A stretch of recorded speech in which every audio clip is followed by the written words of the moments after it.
السلام عليكم ورحمة الله وبركاته أهلا وسهلا مرحبا بكم كيف حال খুবই কমন শব্দ শিখব আর এই শব্দে কি কোনটা সহি কোনটা গলত কোনটা কারেক্ট কোনটা রং এটা আমি বলবো তাহলে আমরা শুনি এখানে কোনো ভুল আছে কিনা দেখি চলুন তাহলে ভিডিও শুরু করা যাক।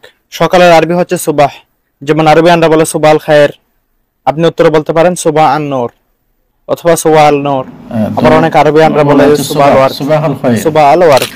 দুপুর এবং বিকাল বলে সুবাহ আল খায়ের বলছে না, আরবিরা কোনদিনও সুবাহ আল খায়ের বলে না, আরবিরা বলে সুবাহ আল খায়ের। সুবাহ মানে সকাল, সুবাহ মানে সকাল। এখন পার্থক্য কি, আগে পার্থক্য বুঝতে হবে, তারপর উচ্চারণ সঠিক করতে হবে।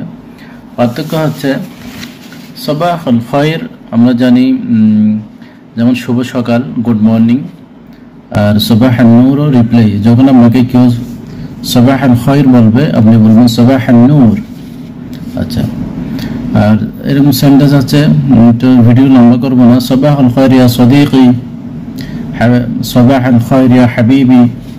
সবাহ হবে, সুবাহ হবে না। কেন হবে না? সুবাহ হচ্ছে গলত, কারণ হচ্ছে আরবি হচ্ছে সুবাহ। এখানে যেমন আরবি আমরা বলে সুবাল খায়ের, মূল শব্দ হচ্ছে সবাহ। আর 12টার আগ পর্যন্ত 11:59, আচ্ছা যেটা হচ্ছে হবে।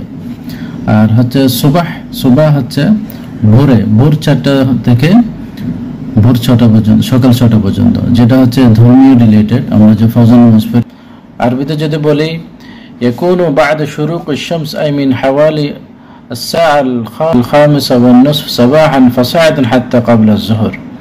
এখানে সকাল সূর্যোদয়ের সবাহ যেটা হচ্ছে এটাকে বলা হয় সূর্যোদয়ের পর শুরু হয়, অর্থাৎ অনুমান পর্যন্ত, অর্থাৎ দুপুর আগ পর্যন্ত 12টা বাজার 1 মিনিট আগ পর্যন্ত আমরা